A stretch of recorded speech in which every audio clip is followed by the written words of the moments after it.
Hi, everyone. I am Jason Morgan, editor of Fleet Equipment, and welcome to Fleet Equipment Unscripted, the video interview series that connects you with the industry's top minds. Today, I'm talking with Jane Jazrawy, CarriersEdge co-founder and CEO. Jane, how are you doing? Did I say the last name right? You did. That was awesome. That was our first take. Yeah, that was. Practice So look first at for the that whole phone. hour of you practicing. Yeah, Man. right. Sorry. Nailed Oh, it. it's fine. Hey, it's the hardest name in trucking to pronounce. Although now I'm probably going to hear from people who have worse names than mine. That's But right. there you That's right. go. Well, thanks for joining us. How's it going over there working from home? I know you said you do this a lot, so it's old hat to you, but how are you still supporting customers now? Well, basically, what we've done is if they need to take a step back, we've let them sort of not shut down their accounts, but suspend their accounts and come back and do that kind of flexible thing. Yeah, we work from home all the time. We're also really good at helping other people figure out how to, you know, use the system to enable more things, more things to do remotely. Right. So it hasn't really affected us though that much because trucking hasn't really stopped. And it may have slowed down and you're kind of focusing on different things, but it's motoring along. So hopefully it will motor along a little bit more positively. For sure. For sure. Some sectors have been hit hard, but the essential goods delivery have been moving quite a bit. We've seen a lot of activity there, and that kind of speaks to what we're talking to today, right? We've seen remote connectivity, remote training picking up an interest with our fleet audience, and so we kind of want to give a primer on if you're looking to adopt an online remote learning course, what fleet should look for, benefits, some of the quality control things, all those kind of things. So we'll just kick it off here, and I'll start with the first question. So even before a fleet manager jumps into an online training program, what are some of those things that they should definitely look for in terms of the features and options? And do you have any examples maybe of how those have come into play? Okay. The first thing that I would say is don't think of online training as something separate. So what you want to do is think of training as training. What are you trying to do? So when you do regular training, you always have an end goal. So you start your training. By the end of this training, you want people to change their behavior somehow. It might be to learn a new skill, learn a new process, whatever. That is what training it isn't. Training is, and it doesn't matter how it's delivered. So first think about that, what it is that you want to do. So people use it for monthly safety updates, orientation training, new systems training.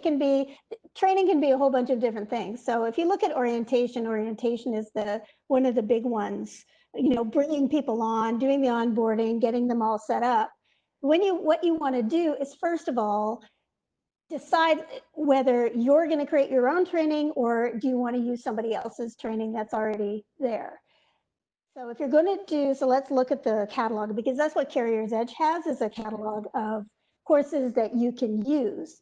Do you have the right courses? And course evaluating somebody else's training, that's a whole other, I'm not even going to talk about that, but in a nutshell, does that training do what you want it to do? So if it's how to use your ELDs, does that online training succeed in doing that? So you have to go through that kind of stuff. So once you've decided what the material is and if you're going to deliver it online, then you have to decide, okay, what system am I going to use? And when you're looking at a system, you want to see something that is going to make it easy for you to add your people, add your content, and also then see what happened when those people took that content. So those are the three main things. And some people won't care as much about the reporting on figuring out what people did. Some people won't care that much about how you add your users. It might be, here it's in YouTube and everybody can see it. So it will really depend on what you are using that training for and how much information you want at the back end about how it went. So that's where I would start, are those three things. For sure. I guess I love that point because even for me, I view it a little differently in regard to training is just training, right? I guess that's like a big, like I see the matrix code now. I see how you could get through that and just start making sure that you hit those bullet points. And that kind of speaks to, the quality of it, right? There may be some misconceptions or assumptions like, I'm not getting as much quality out of the remote training. To your point, I don't know if they're doing it. I don't know what they're doing there. How do you help dispel some of that? And how does it compare to classroom training in your experience? That's a good question, because that was one of the things that when we entered the industry about 15 years ago, that was one of the things that people would say is like, how do I know they did it? How do I know that their kid didn't do it, or that their wife didn't do it, or that, they didn't just have all the, I don't know. But at the same time, when you look at classroom training, people have a real ability to sit there and look at you and not listen to anything you said. So how do you measure that? Like, you're just looking at someone going, are you listening or not listening? Like, what does listening look like? So, that's an issue on both sides. It's not just online training where you have that problem. You have the same problem in classroom. And the only way that you know what somebody has learned is if either they demonstrate it to you or you do a test. One of those two things, because you cannot measure understanding through just watching someone. You have to see them actually do something at the end of it. So if you do a whole whack of training and the behavior doesn't change, you failed because you either haven't taught them how to do it properly, or or you haven't evaluated that at the end about whether or not they understood it. So that's a really big, it's a pet peeve of mine, because I don't think online training should really be any different than classroom training, in that there's such superpowers in classroom training that online training will never be able to do. If I can do an entire inspection course, vehicle inspection course, but that is not going to really take the place of someone saying, okay, now take me through an inspection of this truck. Show me how you do it. And that is the really, really important part of really understanding a concept that people in a classroom can really help with. So you have online training is great for background knowledge, but that classroom experience is great for hands-on learning. I can't do hands-on learning with a computer. I mean, I could maybe with video, but even still, even if I was showing on a video how to do an inspection and how to inspect an air brake, you're not going to, you'd sort of watch and kind of go, okay, I think I get it, but you're not going to know until you do it. Right. And different people learn in different ways, right? I forget, there's probably 3 or 4 different ways, or that it sinks in, that people need to go through depending on what, however they prefer to learn. And I like the example that it's the proof is in the behavior. I think even a lot of us that have transitioned to work from home during the pandemic, you start to see how your presence with the people you work with is felt in the product and the results, right? It kind of feels that same way with online training. Like, you're gonna see the improvements versus just seeing the person, I guess, sitting there, right? Yeah, and I mean, especially in classroom training, there is a lack of emphasis on testing, on that evaluation of your own, like what you learned. In online training, it's much easier to throw a test at the end. But in classroom training, it's much more difficult. It's like, okay, so here, sit down and do this exam. Classroom training is much more conducive to, I'm practicing this. You get so much more hands-on practice. And I'm a big believer, if you haven't already gathered this, I'm a big believer in doing both. Online training is not the be all and end all. Classroom training is not the be all and end all. You have such you can do so many things if you use both, and use as many different medium or media as you like. So using movies, using YouTube, using text and images and all different kinds of graphic elements can really help with explaining a concept and changing that behavior. Because even when you do orientation, what you're doing is you're saying, I expect you to, one, know this, and 2, perform this way. So it sets the stage for what people are going to be doing afterwards. Right, for sure. So in combining that, then kind of getting the best of both worlds, a lot of fleets, they have their in-person training. And as states start to open up, people start to kind of still socially distancing, but kind of back in the offices. How can you best marry those two things? How can you align with maybe some of the programs that you would offer, for example, with stuff that we already do? Like, what's your advice there for making sure you get the most out of it and align the messaging correctly? Well, basically, when you use online training, you have to follow up afterwards. So you can't sort of throw someone into a defensive driving online course and never talk about it again. I mean, it's great if they may or may not have gotten something out of the course. So what you have to do is figure, and this is part of the design of it, is that you think, okay, this is what they're going to have when they've done all this work at home or without me. How can I build on that when I have them in person?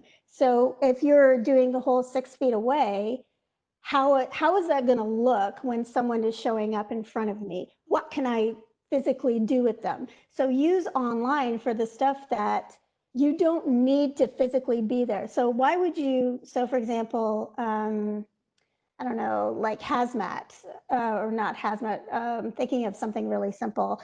Can't think of anything, like accident scene reporting. So you have a process for accident scene reporting.